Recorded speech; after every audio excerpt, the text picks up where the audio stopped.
السلام علیکم ورحمۃ اللہ وبرکاتہ۔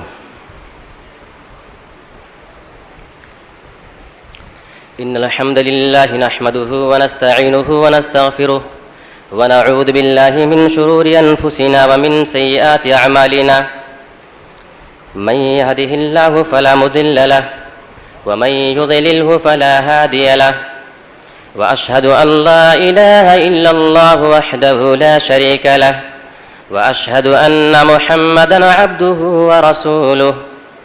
يا ايها الذين امنوا اتقوا الله حق تقاته ولا تموتن الا وانتم مسلمون۔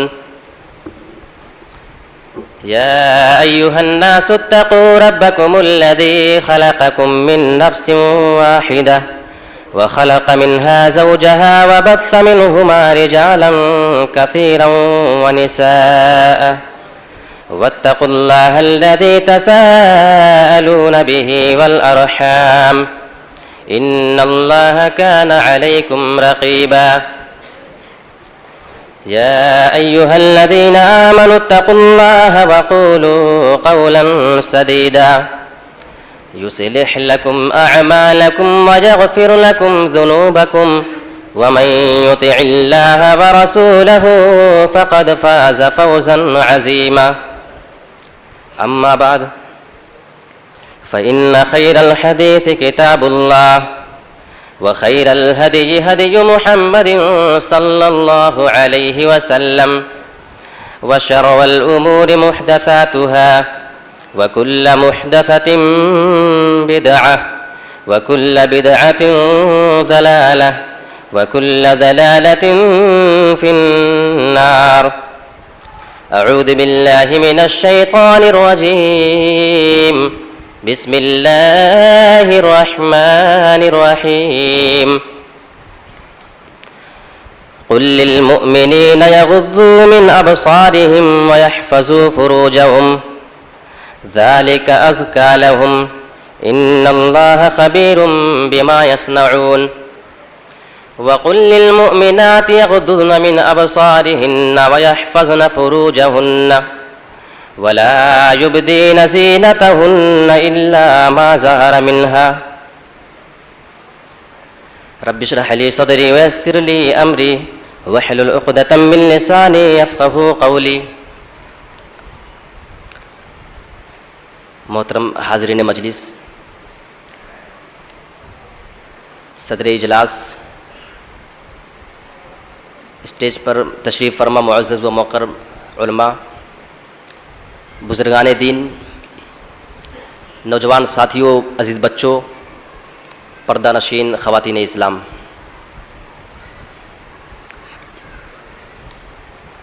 آج کے اس پروگرام میں ہمیں آپ کے سامنے جس موضوع پہ چند لمحے بات کرنی ہے وہ ہے اسلام اور پردہ۔ یہ ایک ایسا موضوع ہے جس موضوع کی آج کے اس بگڑے ہوئے سماج اور معاشرے میں انتہا ضرورت ہے۔ بے پردگی آج ہمارے اس سماج اور معاشرے میں اس قدر پھیلتی جا رہی ہے، اور میں یہ بات مسلمانوں کے تعلق سے کہہ رہا ہوں، غیر مسلمانوں کے تعلق سے نہیں، غیر مسلموں کے تعلق سے نہیں، ان کا جو معاملہ ہے وہ تو ہے ہی، لیکن آج ہمارے مسلم سماج اور معاشرے میں، مسلمانوں کے اس سماج میں بے پردگی کا وہ عالم ہے کہ دیکھ کر افسوس ہوتا ہے۔ ایک دو سال پہلے آپ جس علاقے میں کبھی گئے رہے ہو، وہاں اگر آپ اب چلے جائیے تو وہاں کا ماحول اور معاشرہ آپ کو بالکل بدلا ہوا نظر آئے گا۔ کافی تیزی کے ساتھ یہ بے پردگی ہر جگہ پھیلتی جا رہی ہے، اور اسلام سے پردے کا بہت زیادہ تعلق ہے، اور اللہ رب العالمین نے اس لباس کا جو مقصد بیان کیا ہے وہ یہ ہے کہ وہ تمہاری شرمگاہوں کو ڈھانکے اور تمہارے لیے زینت کا سامان بنے۔ لیکن افسوس یہ ہے کہ اس لباس کو آج ہم نے کچھ اور بنا دیا، وہ آج ہمارے جسموں کو ڈھانپتا کم ہے اور ہمارے جسموں کو ظاہر زیادہ کر رہا ہے۔ آج ہم نے ایسا لباس اپنے لیے منتخب کر لیا ہے۔ یہ نہایت ہی سلگتا ہوا موضوع ہے آج کے اس معاشرے میں۔ شاید ہی ایسا کوئی گھر، کوئی ایسا خاندان باقی ہوگا جس گھر کے اندر بے پردگی کی وبا نہ پائی جا رہی ہو۔ زمانے جاہلیت کی آپ بات کر لیں تو وہاں پہ بے پردگی کا جو عالم تھا وہ تو اپنی جگہ ہے کہ ایک دوسرے کے سامنے لوگ بے تکلف ننگے ہو جایا کرتے, کوئی ان کے درمیان حرج کی بات نہیں تھی. ایک دوسرے کے سامنے پیشاب اور پاخانے کے وقت پردہ کرنے کی ضرورت نہیں تھی ان کے سامنے, ایک دوسرے کے سامنے یوں ہی غسل کر لیا کرتے تھے, پردے کی ضرورت ہی نہیں محسوس کرتے تھے. تو آج کے اس ماڈرن دور میں, آج ہمارے اس بگڑے ہوئے دور میں اگر آپ بات کر لیں تو آج کا یہ ہمارا دور بھلا ان جاہلوں کے دور سے کیسے پیچھے رہ جاتا. آج ہمارا یہ سماج یہی ثابت کرنے میں لگا ہوا ہے. بڑے افسوس کی بات ہے. اس زمانے میں خانہ کعبہ کا طواف بھی لوگ ننگے ہو کر کیا کرتے تھے. ایک عورت ننگی ہو کر کے خانہ کعبہ کا طواف کرتی اور لوگ اس کے پاس کھڑے ہوتے, اس کا نظارہ کر رہے ہوتے. اس کے بعد وہ لوگوں سے کہتی انہیں حاضرین میں سے کہ کون ہے جو مجھے کپڑا دے جس سے میں اپنے تن اور اپنے جسم کو ڈھانک سکوں. یہ بے پردگی کا عالم تھا. اگر وہ زمانے جاہلیت کا حال تھا تو آج ہمارے اس سماج میں, جس کو آپ نہایت ہی ترقی یافتہ سماج کہہ سکتے ہیں, آج حال یہ ہے کہ آج کہنے کی ضرورت نہیں ہے. اتنا زیادہ یہ سماج ایڈوانس ہو چکا ہے کہ وہ تو خانہ کعبہ کا طواف ننگے ہو کر کے وہ عورتیں کیا کرتی تھیں, آج گندی فلمیں کھلے عام بنائی اور بیچی جا رہی ہیں اور نیٹ اور اس طریقے کی چیزوں پہ ڈالی جا رہی ہیں, اور اس کو باقاعدہ سرکاری پرمیشن ملی ہے. آپ اگر آواز بھی اٹھائیں گے تو آپ کی آواز دبا دی جائے گی. یہ اس سماج کی حالت ہے. تو کہنے کا مطلب یہ ہے کہ ہم اپنے آپ کو جو مسلمان ہونے کا دعویٰ کرتے ہیں, کم سے کم اپنے گھر اور خاندان کو تو اس بری وبا سے اپنے آپ کو بچائیں. یہ پردے کا معاملہ جو انسان کے جسم پہ ہوتا ہے نا, اس کی مثال اسی طریقے سے ہے جس طرح ایک پیڑ کے اندر اس کے چھلکے کا ہوتا ہے. کسی پیڑ کے اگر چھلکے کو اتار دیں آپ اور اس کے تمام پتوں کو آپ اگر نکال دیں اس درخت سے, تو وہ تھوڑے دنوں کے بعد وہ درخت برباد ہو جائے گا, خراب ہو جائے گا. پھر اس کو کاٹ کر کے لکڑیاں نکال کر جلانے کے کام آئیں گی, پھر وہ بیکار ہو جائے گا, پھل دینے کے لائق نہیں رہ جائے گا. تو پتہ یہ چلا جب کسی چیز کو اس کی اصل حالت سے بدل دی جاتی ہے تو اس کا مقام گھٹ جاتا ہے. آج اگر مسلمانوں کے اوپر سے ان کا لباس اگر ہٹتے جا رہا ہے, عورتوں کے اندر اگر بے پردگی کی وبا پھیلتی جا رہی ہے, تو پھر یہ عورتیں اپنا مقام کھو کر کے جو چیز ان کو جنت میں لے کر جانے والی تھی وہ چیز ان کو دھیرے دھیرے جہنم میں لے کر جانے والی ہے. اور یہ غیر احساس طریقے سے ہو رہا ہے, ان کو خبر بھی نہیں ہو رہی ہے کہ ہمارے اس عمل کی وجہ سے ہم جہنم کی جانب جا رہی ہیں. میرے بھائی غور کرنے کا مقام ہے. آج آپ پردے کی بات کریں, کہیں گے صاحب اتنے بگڑے ہوئے دور میں آپ پردے کی بات کرتے ہیں. آج کے اس بگڑے ہوئے دور میں اپنے آپ کو ہم پردے میں کیسے مکمل طور پہ رکھ سکتے ہیں؟ ہماری مجبوریاں ہیں. ہم ایسی عورتوں سے کہنا یہ چاہتے ہیں جو ہمارے اس سوال پہ جواب دیتی ہیں. اگر ہم انہیں اسلامی پردہ بتانے کی کوشش کرتے ہیں, جواب ہمیں یہ ملتا ہے کہ آج کے اس بگڑے ہوئے دور میں اپنے آپ کو کیسے پردے میں رکھ سکتی ہیں. ہم ایسی عورتوں سے یہ کہنا چاہتے ہیں کہ اگر آپ نے کبھی کنول کے پھول کو دیکھا ہوگا, کنول کا پھول ہمیشہ کیچڑ میں ہی تو کھلتا ہے. اگر کیچڑ میں کنول کا ایک پھول اپنے آپ کو کھل کے دکھا سکتا ہے, تو اس بگڑے ہوئے سماج میں تم اپنے آپ کو مکمل طور پہ پردے کے ساتھ کیوں نہیں دکھا سکتی ہو؟ اس بگڑے ہوئی سوسائٹی اور سماج میں تم مکمل طور پہ پردہ کر کے کیوں نہیں دکھا سکتی ہو؟ آپ کے سامنے گلاب کے پھول کی مثال موجود ہے. گلاب کا پھول ہمیشہ کانٹوں کے بیچ میں اپنا مقام حاصل کرتا ہے. کانٹوں کے بیچ سے وہ نکل کے لوگوں کو یہ نصیحت دے رہا ہے, لوگوں اگر کانٹوں کے بیچ میں کھل سکتا ہوں تو اس برے سماج میں تم اپنے آپ کو اچھا کیوں نہیں بنا سکتی ہو؟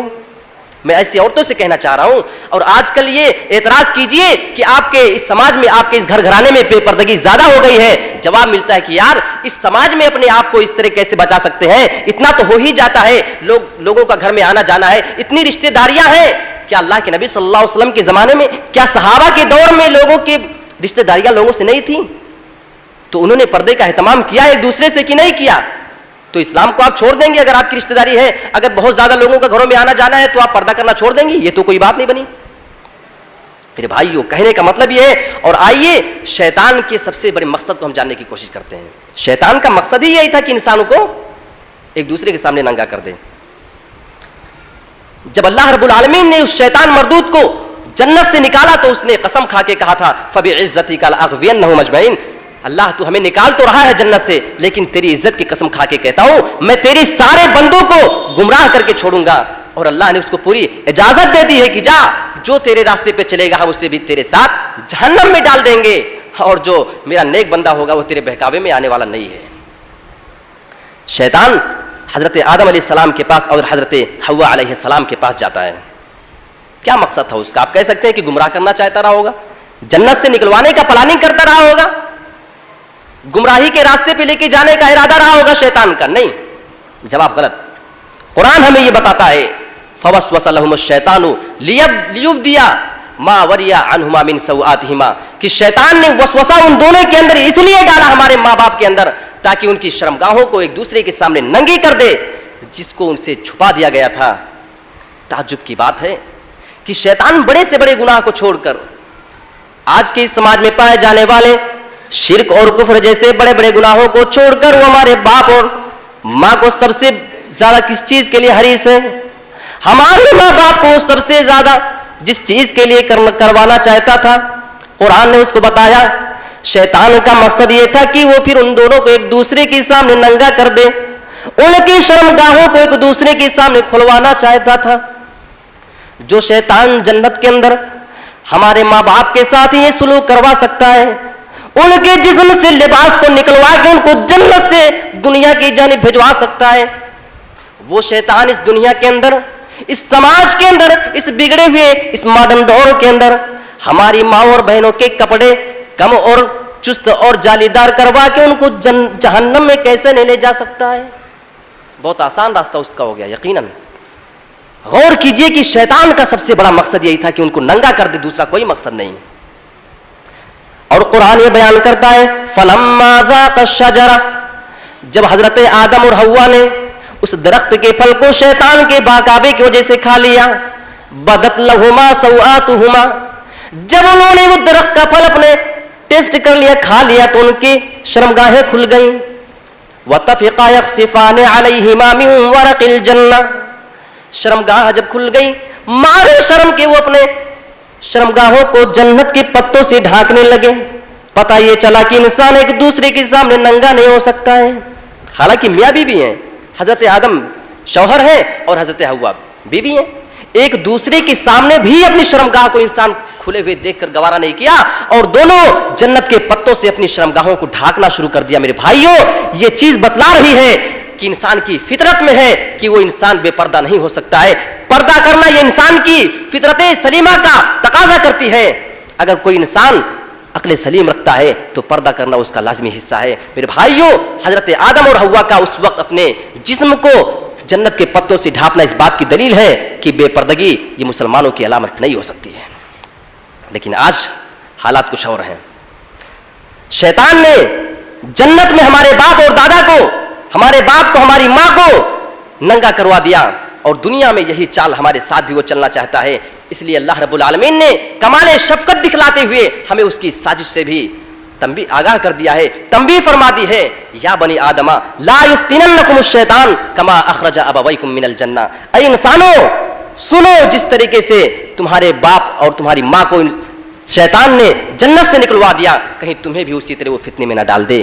یہ اللہ رب العالمین کا بہت بڑا فضل ہے کہ اس نے ہمیں بتایا اور ہمیں تنبیہ کر دیا کہ شیطان بھی تمہارے ساتھ یہ چال چلے گا.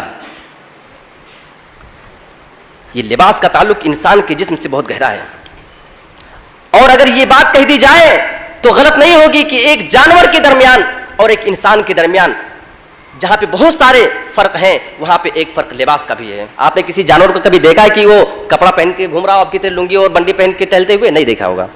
بہت سے لوگ کہیں گے نہیں صاحب, ہمارے گھر کی بکریاں ہیں نا, ٹھنڈک میں ان کو ہم لباس پہناتے ہیں, وہ سویٹر وغیرہ اوپر سے پہنا دیتے. تو یہ مطلب تھوڑی ہوا کہ آپ اس کو ٹھنڈک میں لباس پہناتے ہیں تو وہ پردہ ہو کے گھومتی ہے. نہیں, وہ تو آپ ٹھنڈک سے بچنے کے لیے اس کو پہناتے ہیں, لیکن وہ اس کی فطرت میں نہیں ہے. آپ اس کی شرمگاہوں کو ڈھکنے کی کوشش نہیں کرتے ہیں. جانور پیدا بھی ہوتا ہے بے پردگی کی حالت میں اور پوری زندگی ویسے گزارتا ہے, مرتا بھی اسی حالت میں. لیکن انسان کا یہ فضل ہے کہ پیدا تو ہوتا ہے ننگا, لیکن پیدا ہونے کے فوراً بعد اسے کپڑے میں لپیٹ دیا جاتا ہے. پوری زندگی اپنی وہ پردے کی حالت میں گزارتا ہے, لوگوں کے سامنے آتا جاتا ہے تو پردے کی صورت میں, اور جب اس کی روح نکل جاتی ہے, جب وہ انسان اس دنیا سے مر کے جانے لگتا ہے, اس کو نہلانے دھلانے کے بعد جب اس کو قبر میں بھی اتارا جاتا ہے تو اس وقت بھی اس کو بے پردگی کی حالت میں نہیں اتارا جاتا ہے. اسے لباس پہنانے کے بعد, اسے کفن پہنانے کے بعد ہی اسے قبر کے مٹی کے سپرد کیا جاتا ہے. یہ انسان کی عزت اور اس کی تکریم کی انتہا ہے کہ دفن بھی اسے کیا جاتا ہے تو بے پردگی کی حالت میں نہیں, بلکہ اس کے جسم پہ کپڑا ڈال کر کے کیا جا رہا ہے. میرے بھائیوں, لیکن آج ہم نے اس چیز کو سمجھا ہی نہیں. آج ہم نے بھلا دیا وہ چیز کہ پردے کا کیا تعلق ہمارے اسلام سے ہے. آج آپ کے اس سماج اور معاشرے میں کون سا ایسا گھر بچا ہوگا؟ میں تو سمجھ رہا تھا کہ آپ کے اس مئو کا تعلق 2-3 سال پہلے میں سنا کرتا تھا کہ یہاں پہ پردے کا معاملہ ذرا ٹھیک ٹھاک ہے, یہاں پہ اسلامی ماحول زیادہ ہے, لیکن ابھی جب اس بار میں آیا تو یہ پتا چلا کہ صاحب یہاں کے حالات بھی کچھ اب ٹھیک ٹھاک نہیں رہے ہیں. افسوس ہوتا ہے. یہ آپ کا مئو جو کہ مانا جانا ایک علمی شہر تھا, یہاں بھی دھیرے دھیرے مغربی تہذیب نے اپنی جگہ بنا لی. میرے بھائیوں, افسوس ہوا خدا کی قسم مجھے سن کر کے کہ آج آپ کے اس شہر مئو کے اندر بھی وہ چیز دھیرے دھیرے آ گئی ہے. اور اس کی وجہ آج یہ سیریل, ہر گھر میں تو سیریل دیکھی جا رہی ہے. آپ جائیں گے ٹی وی نہیں دیکھنے کو ملے گی اس گھر میں, نہیں ٹی وی نہیں ہے صاحب, لیکن موبائل جو ہے اس کو کہاں لے کے جائیں گے, اس میں ڈاؤن لوڈ کر کے جو گھر کی لڑکیاں اور عورتیں دیکھ رہی ہیں اس سے وہ چیز سیکھ رہی ہیں کہ آج ہمیں کس طرح کا لباس پہننا ہے, کیسا کپڑا پہننا ہے, وہ اس طرح کا ڈیمانڈ کرتی ہیں. اور بے غیرت باپ شادی اور بیاہوں میں اور عید اور بقرہ عید میں ان کی فرمائش کے مطابق وہ کپڑے لے کر آتا ہے, چاہے اس کپڑے کا تعلق لباس کا تعلق اسلام سے ہو یا نہ ہو, لیکن لباس وہی لائے گا جو اس کی بیٹی نے فرمائش کی ہے, ورنہ بیٹی ناراض ہو جائے گی, بیٹی ناراض ہو جائے گی. اور اللہ ناراض ہو جائے گا تو اس کی فکر نہیں ہے, اس کے بارے میں کوئی فکر نہیں. ہاں پردے کی بات کرتے رہیے آپ تو لوگ کیا کہیں گے, ارے صاحب وہ تو 100 سال پرانی باتیں کر رہے ہو, یہ نئے دور کی بات ہے, نئی باتیں کیجئے. ہم یہ کہنا چاہ رہے ہیں کہ ہم تمہیں 100 سال نہیں 1450 سال پرانی باتیں یاد دلانا چاہتے ہیں. ہم تمہیں جناب محمد رسول اللہ صلی اللہ علیہ وسلم کی اس دور کی ان عورتوں کے حالات کو یاد دلانا چاہتے ہیں. 1450 سال پیچھے چلیے, آپ تو صرف 100 سال پرانی باتوں کے چکر میں پڑے ہیں. دیکھیے ہمارے اس دور کی صحابیات کا حال کیا تھا, کس طریقے سے اپنی زندگی گزاری ہے. وہ باتیں بھی انشاءاللہ میں آپ کے سامنے ذکر کروں گا. بھی لوگ کہتے ہیں کہ یہ تو اسلام نے ظلم کیا ہے عورتوں کے اوپر, یہ پردے کا حکم دے کے یہ ظلم کیا جا رہا ہے. نہیں, اسلام نے عورت کے اوپر ظلم نہیں کیا ہے. اگر اسے نگاہ نیچی کرنے کا حکم دیا ہے تو اس سے پہلے مردوں کو حکم دیا ہے. قل للمؤمنین یغضوا من ابصارهم ويحفظوا فروجهم ذلك ازکى لهم ان اللہ خبیر بما یصنعون. آپ اس آیت کو اگر آخر تک پڑھتے چلے جائیے, آپ اس آیت کے اندر یہ پائیں گے کہ عورتوں کو تو بعد میں کہا جا رہا ہے, عورتوں سے تو فرمائش بعد میں کی جا رہی ہے, سب سے پہلے مردوں تمہیں وہ کام کرنا ہے. قرآن کا یہ لب و لہجہ یہ بتلا رہا ہے کہ اسلام نے عورتوں کے اوپر کوئی زیادتی نہیں کی ہے, بلکہ وہ کام سب سے پہلے مردوں سے کروا رہا ہے, پھر عورتیں اس کام کو کریں گی. قل للمؤمنین یغضوا من ابصارهم, اے میرے نبی آپ مومن مردوں سے کہہ دیجئے کہ اپنی نگاہوں کو نیچی رکھا کریں. وَيَحْفَظُوا فُرُوجَهُمْ, نگاہوں کو نیچی رکھنے کے ساتھ ساتھ وہ اپنی شرمگاہوں کی بھی حفاظت کیا کریں.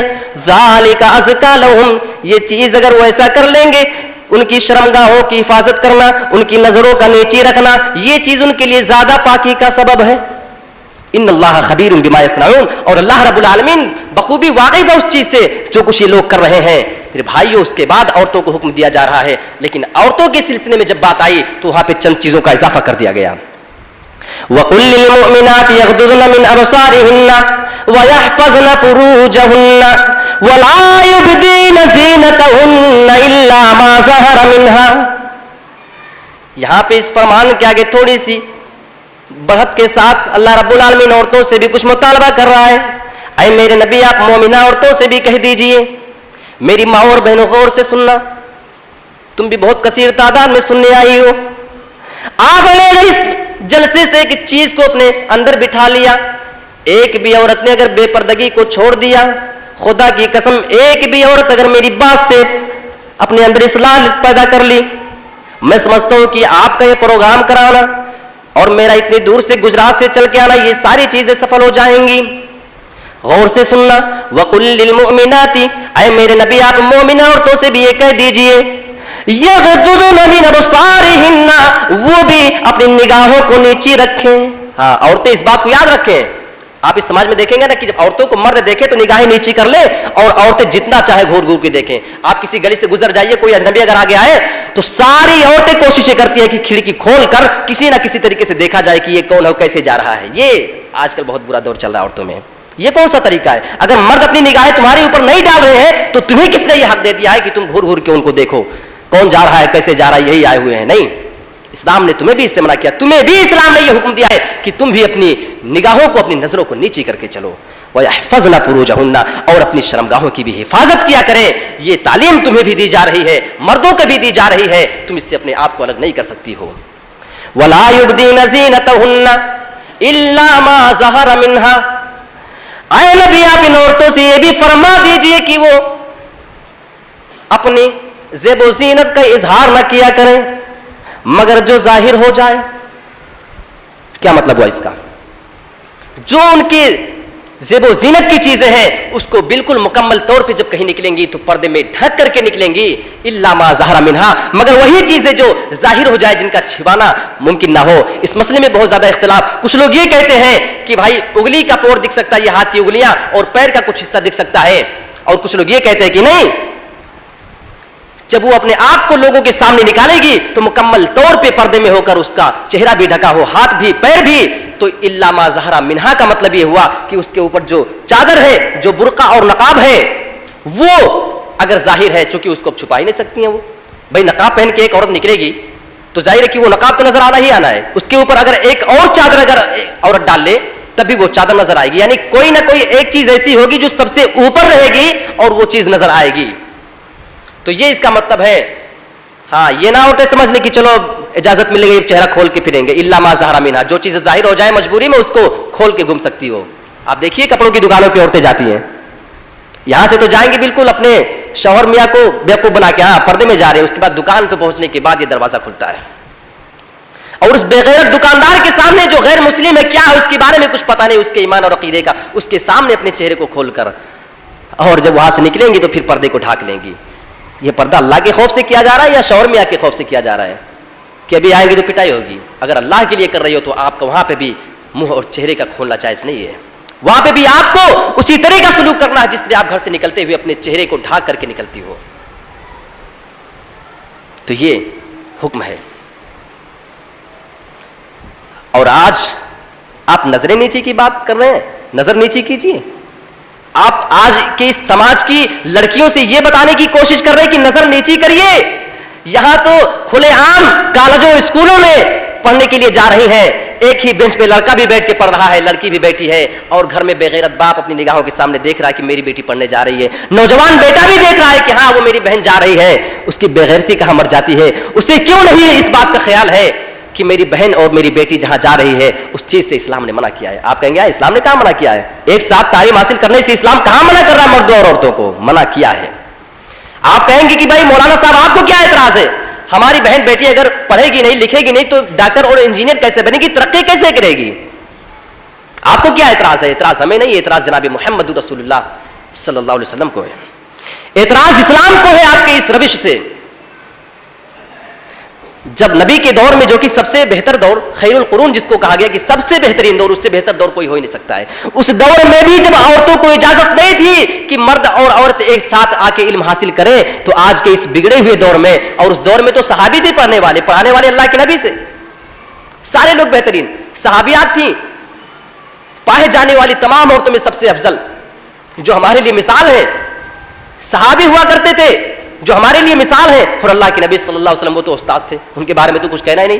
تو جب اس سماج اور اس معاشرے میں اجازت نہیں تھی کہ مرد اور عورتیں ایک ساتھ علم حاصل کریں، تو آج کے اس برے دور میں جبکہ پڑھانے والا استاد بھی وہ ایک درجے کا پرلے درجے کا کمینہ اور گرا ہوا انسان ہوتا ہے. آپ جائیے اسکول اور کالجوں میں دیکھ لیجئے کیا حال ہے. غیر مسلموں کی جماعت وہاں پہ پڑی ہوئی ہے اور کیا تہذیب سکھائی جا رہی ہے اس کو بتانے کی ضرورت ہی نہیں ہے. آپ کہیں گے بھائی دلیل کیا ہے اس میں؟ آپ یہ باتیں کہاں سے کہہ رہے ہیں کہ اسلام نے لڑکیوں کو اور لڑکوں کو ایک ساتھ علم حاصل کرنے سے منع کیا؟ بہت سے لوگ گالی دے رہے ہوں گے بیٹھ کے، لڑکیاں بھی کوس رہی ہوں گی، جو کالج میں جانے والی ہوں گی نا سن کے کوس رہی ہوں گی مولوی صاحب ہمارے خلاف بولے جا رہے ہیں. صحیح بخاری کی حدیث حضرت ابو سعید خدری رضی اللہ تعالیٰ عنہ یہ حدیث بیان کرتے ہیں کہ کچھ عورتیں اللہ کے نبی صلی اللہ علیہ وسلم کے پاس آتی ہیں اور اللہ کے نبی صلی اللہ علیہ وسلم کے پاس آنے کے بعد یہ گزارش کی، اے اللہ کے نبی آپ کے پاس مرد حضرات ہم سے زیادہ چھائے رہتے ہیں، دین کی وہ باتیں آپ سے سیکھتے رہتے ہیں، ہم اس سے محروم رہتی ہیں. اے اللہ کے نبی آپ کوئی ایک دن ہمارے لیے بھی متعین فرما لیجئے، ہم آ کے اس سے آپ سے علم حاصل کر لیا کریں گے. اے اللہ کے نبی آپ بھی ہمارے لیے کوئی ایک دن متعین فرما لیجئے. اللہ کے نبی نے ایک دن ان کو بھی زیارت کا الگ سے موقع نصیب فرمایا. عورتوں نے آ کر یہ نہیں کہا اللہ کے نبی یہ مرد حضرات جو آپ کے ساتھ علم حاصل کرتے ہیں ہم عورتیں بھی کل سے آ کے یہیں پہ بیٹھ جایا کریں گی, ایک سائڈ میں ہم بھی بیٹھ کر آپ سے وہ علم حاصل کر لیا کریں گے. نہیں نہیں. اور اللہ کے نبی نے بعد میں یہ بھی نہیں کہا کہ عورتوں میں تمہارے لیے الگ سے کوئی دن متعین نہ کروں گا, تم بھی ان مردوں کے ساتھ آ کے ایک سائڈ میں بیٹھ جانا اور تم دین کی تعلیم حاصل کر لینا. نہیں, بلکہ الگ سے ان کے لیے دن متعین فرما رہے ہیں. اللہ کے نبی کا یہ دن متعین فرمانا اس بات کی یہ دلیل ہے, صحیح بخاری کی حدیث اس بات کی دلیل ہے کہ مردوں اور عورتوں کا, لڑکوں اور لڑکیوں کا ایک اسکول میں پڑھنا یہ جائز نہیں ہے. اور ایک ہی بینچ پہ لڑکی اور لڑکا بیٹھے اور علم حاصل کرے, اس کے بعد ان کی دوستی بھی آپس میں ہو, گھر پہ بھی آنا جانا ہو, تو پھر حالات کہاں تک جائیں گے اس کو بیان کرنے کی ضرورت نہیں ہے, اور اس کے نتائج کہاں کہاں پہ نکل رہے ہیں اس کے بارے میں بھی بیان کرنے کی ضرورت نہیں ہے. مسلمان گھرانوں کی لڑکیاں آج شادیوں اور بیاہوں میں غیر مسلم لڑکوں کے ساتھ گھوم رہی ہیں. یہ اسی کالج اور اسکول کی دین ہے. صاحب کیوں برا مانتے ہیں, آپ ہی نے تو بھیجا تھا. پھر آپ کی لڑکی وہاں نہیں جائے گی تو کہا کسی مسجد میں آ کے وہ اعتکاف میں بیٹھے گی, آپ ہی نے تو راستہ کھولا ہوا ہے. یہ صحیح بخاری کی حدیث بتلا رہی ہے. اب ظاہر سی بات ہے کہ جب کوئی لڑکی کسی کالج میں جائے گی تو کسی لڑکے سے بات چیت بھی کرے گی, اس سے اس کا کچھ کنٹیکٹ اور تعلق بھی رہے گا. ظاہر سی بات ہے, یہ کوئی کہنے کی بات نہیں ہے, یہ ہونا ہی ہونا ہے. اور ان کا آپس میں ایک دوسرے سے میل اور ویوہار ہونا ہی ہونا ہے. وہ ایک دوسرے کو دیکھیں گی, اپنی شرم و حیا کا جنازہ نکالیں گی, اپنے ایمان کو بیچیں گی. حضرت عائشہ رضی اللہ تعالیٰ عنہا کا واقعہ سنیے. میری ماں اور بہنوں, کالج اور اسکول میں جا جا کے تعلیم حاصل کرنے والی لڑکیوں, تم بھی سن لو, برا نہ ماننا, خدا کی قسم تمہارے بھلائی کی باتیں ہیں. تم نے اگر میری اس بات کو مان لیا, قرآن و حدیث کی روشنی میں کہہ رہا ہوں, اللہ کی قسم زندگی سنور جائے گی. حضرت عائشہ رضی اللہ تعالیٰ عنہ کا یہاں تک معاملہ ہے, تم تو کالج اور اسکول میں پڑھنے کی بات کر رہی ہو. وہ یہ بیان کرتی ہیں کہ جب میں اپنے گھر میں آتی, جس روم کے اندر میرے شوہر دفن کیے ہوئے تھے, جناب محمد رسول اللہ کی اس کے اندر قبر تھی, دوسری قبر اس کے اندر میرے باپ یعنی حضرت ابوبکر صدیق کی ہوا کرتی تھی. میں جب وہاں پہ آتی, میں اپنے چادر کو جو پردے کی ہوا کرتی تھی اس کو میں نکال کے سائڈ میں کر دیا کرتی تھی کہ یہاں پہ پردہ کرنے کی کس سے ضرورت ہے. ایک تو میرے شوہر کی قبر ہے, دوسرے میرے باپ کی قبر ہے, یہاں کس سے پردہ کروں. لیکن انہیں کا یہ بیان ہے کہ میں جب پہلے آیا کرتی تھی میں اپنی چادر کو نکال کے سائڈ کر دیا کرتی تھی. لیکن جب حضرت عمر فاروق کا انتقال ہو گیا, حضرت عمر فاروق کے انتقال کے بعد جب ان کی بھی قبر میرے اسی گھر میں بن گئی, جب 3 ہو گئے, حضرت عمر فاروق چونکہ ان کے محرم نہ تھے, جب ان کی بھی قبر وہاں پہ بن گئی, ان کا یہ بیان ہے اس کے بعد میں اپنے گھر میں جب بھی داخل ہوتی, اپنے آپ کو میں پوری طریقے سے چادر میں لپیٹ کر کے گھر میں داخل ہوا کرتی تھی. مجھے حضرت عمر فاروق سے حیا آتی تھی, شرم آتی تھی کہ میں ان کے سامنے بغیر لباس و بغیر پردے کے کیسے چلی جاؤں. یہاں تو قبروں کی بات ہو رہی ہے, قبروں کے اندر دفن ہوئے انسانوں کی بات ہے, گھر میں وہ داخل ہوتی ہے تو پردہ کر کے مکمل طور پہ. یہ قبر کی حالت ہے تو اسکول اور کالج کی آپ اجازت کیسے دے سکتے ہیں؟ اب یہ آپ فیصلہ کر لیجئے, میں کچھ نہیں کہوں گا. اور مجھے گالی مت دینا جانے کے بعد کہ وہ تو منع کر کے چلے گئے کہ نہیں پڑھ سکتی ہیں. تم پڑھ رہی ہو, تمہارے ماں باپ پڑھا رہی ہیں, وہ اس کے ذمہ دار ہیں, ان سے اس کے بارے میں قیامت کے دن سوال کیا جائے گا, تم سے بھی سوال کیا جائے گا. اب تمہاری ذمہ داری ہے کہ تمہیں کیا اختیار کرنا ہے. اور اتنی ہی سی برائی نہیں کہ وہ جا کے پڑھتی ہے, وہاں کا لباس بھی دیکھ لیجیے آپ, لباس وہ جو غیر اسلامی ہے. اور طور اور طریقے, خدا کی قسم میں نے اپنی آنکھوں سے گجرات کے اندر اور ایسی کئی جگہوں پہ ایسے لوگوں کو دیکھا ہے جو مکمل 5 وقت کے نمازی, داڑھی الحمدللہ ان کی سینے کے برابر پوری داڑھی چھوڑے ہوئے, روزہ نمازی, ہر طریقے سے وہ نیک ہیں. بالکل آپ دیکھیں گے تو لگے گا کہ سب سے بڑا اللہ کا نیک بندہ یہی اس کائنات کے اندر ہے. لیکن وہاں پہ بھی اس لڑکی کو بھی میں نے اپنی آنکھوں سے یہ گھٹنے تک کا لباس پہن کر کالج اور اسکول میں جاتے ہوئے دیکھا ہے. خدا کی قسم جب میں نے پہلی بار اس چیز کو دیکھا, اس منظر کو, مجھے شرم آ گئی. اس کے بعد سے وہ آدمی میری نظروں میں گر گیا کہ میں جس کو اتنا اچھا سمجھ رہا تھا, اس کی لڑکی اس طرح بے پردگی کے ساتھ وہ کالج اور اسکول میں جا رہی ہے. ذمہ داری کا احساس ہی نہیں رہا, سوال اور جواب کا احساس ہی نہیں رہ گیا ہے کہ قیامت کے دن اس کا بھی سوال کیا جائے گا. اٹھاؤ حدیث, اس کے بعد دیکھو, کلکم راع وکلکم مسئول, تم میں سے ہر آدمی ذمہ دار ہے اور اس سے اس کی ذمہ داری کے بارے میں بھی سوال کیا جائے گا. امام ذمہ دار اپنی رعایا کا, اس سے اس کی رعایا کے بارے میں سوال کیا جائے گا. والرجل راع علی اہلہ وہو مسئول, ایک آدمی اپنے گھر والوں کا ذمہ دار ہے، ان کا وہ نگراں ہے، اور اس سے اس ذمہ داری کے بارے میں بھی سوال کیا جائے گا، اس کی بہن اور بیٹی کے بارے میں بھی سوال کیا جائے گا۔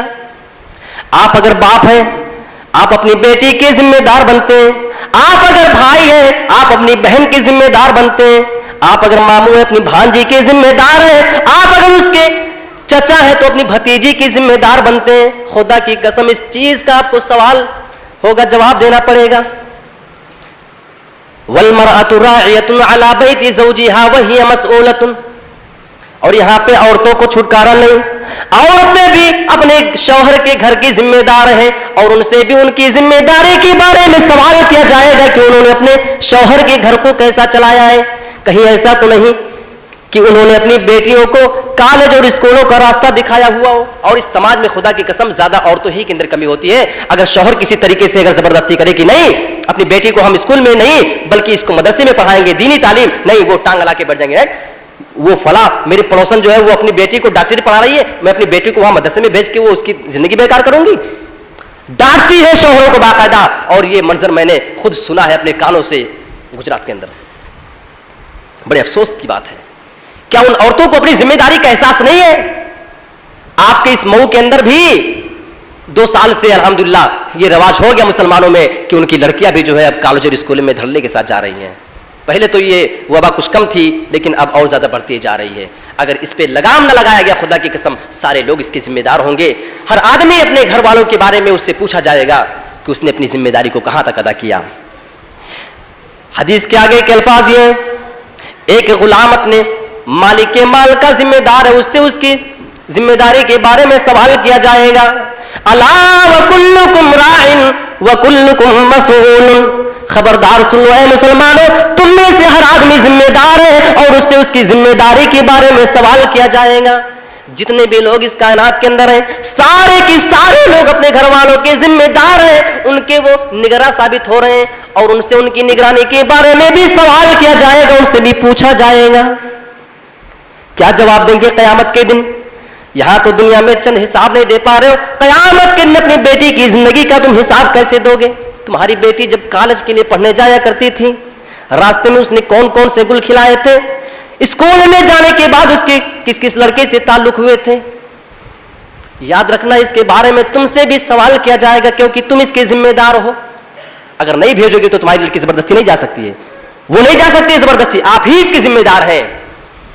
اور وہاں پہ لباس ایسا کہ پوچھیے مت صاحب، یہ نیٹ والا لباس چل گیا ہے، یہ ہاف آستین اور یہ جالی دار لباس، اور اتنے فٹ لباس کہ اس کو دیکھیے تو لگتا ہی نہیں ہے کہ مسلمان گھرانے کی لڑکیاں جا رہی ہیں۔ ایسی عورتوں کے بارے میں صحیح مسلم کتاب اللباس والزینہ میں ان کے لیے نہایت ہی بھیانک تنبیہ کی گئی ہے، اور ان کو ان کا ٹھکانہ بتلایا گیا ہے کہ ایسی لڑکیوں کا، ایسی عورتوں کا ٹھکانہ جہنم ہے جو اس طریقے کا لباس پہنتی ہیں۔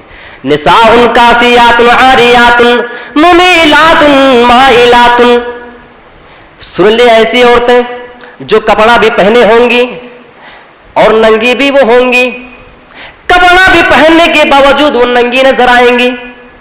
کیا مطلب بھائی؟ ہم لباس پہنے تو ننگے کیسے ہیں بھائی؟ اگر ہم نے لباس پہنا تو ظاہر کیا تو لباس پہنا رہوں گا یا پھر ننگا رہوں گا، اگر ہم نے لباس پہنا ہے تو ننگا کیسا؟ نساء کاسیات عاریات، ایسی عورتیں اللہ کے نبی صلی اللہ علیہ وسلم ان کا انجام بیان فرما رہے ہیں، کپڑا تو وہ بظاہر پہنے ہوں گی لیکن وہ ننگی بھی ہوں گی۔ اس حدیث کے 2 مفہوم بیان کیے جاتے ہیں، یا تو ان کے جسم کے لباس اتنے زیادہ فٹ اور ٹائٹ ہوں گے، اتنے زیادہ چست ہوں گے جس کی وجہ سے ان کے جسم کے نشیب و فراز مکمل طور پہ ظاہر ہو رہے ہوں گے، ان کے جسم کے اتار اور چڑھاؤ مکمل طور پہ ظاہر ہو رہے ہوں گے۔ اور آج ہم اپنی آنکھوں سے اس کا نظارہ خوب دیکھتے ہیں، مسلمان گھروں کی لڑکیاں ایسا نکلتی ہے کہ دیکھ کر کے شرم آ جاتی ہے، ایک ایک ان کا انگ ظاہر ہو رہا ہے۔ نساء کاسیات عاریات، یہ اسی ضمن میں ہے۔ اور اس حدیث کا دوسرا مطلب یہ ہوا، لباس تو وہ پہنے ہوں گی لیکن لباس ان کا اتنا زیادہ جالی دار ہوگا جس سے ان کے اندر کا وہ جسم جھلک رہا ہوگا۔ اب وہ عورتیں غور کریں جو آج کے اس دور میں ان کو پتہ ہی نہیں کہ ہماری پسند کیا ہے، وہ تو ان کو پتہ ہی نہیں کہ ہماری پسند کیا ہے۔ سیریل میں دیکھا جب کوئی ہیروئن وہاں پہ، کوئی ایکٹریس وہاں پہ فلاں لباس پہنتی ہے، اب اگلی سال ہم وہ لباس پہنیں گے، اب یہ اگلی بقرعید میں وہ لباس پہنیں گے۔ کچھ اپنا مزاج بناؤ, کچھ اپنی پسند بناؤ. یہ کیا مطلب کہ 2 سال کے بعد, 1 سال کے بعد, 6-7 مہینے کے بعد ہر بات آپ کی پسند بدل رہی ہے؟ آپ کو اسلام نے کوئی طریقہ نہیں بتایا.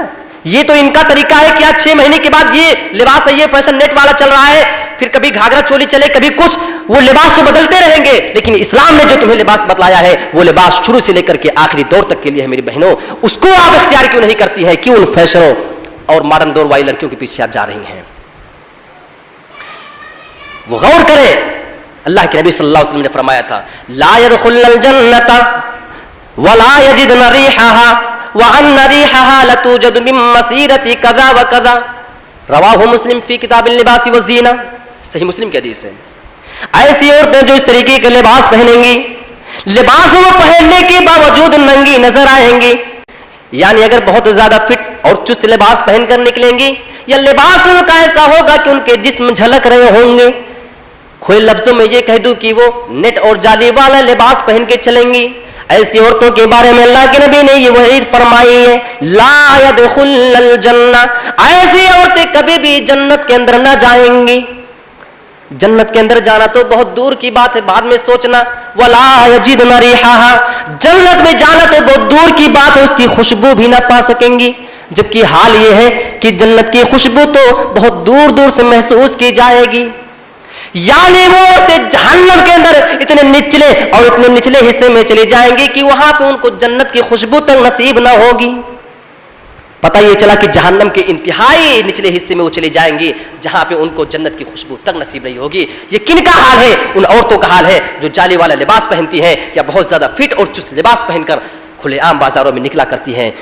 یہ صحیح مسلم کی حدیث. میری ماؤں بہنوں ذرا غور کرو, آپ ایک اپنی پسند بناؤ. آپ کی اپنی ایک الگ پہچان ہونی چاہیے. ان کی کوئی پہچان نہیں ہے, یہ تو فیشن ہے. 6 مہینے کچھ, 6 مہینے کچھ, سال بھر کے بعد کچھ, اس عید میں کچھ, اگلے عید میں کچھ.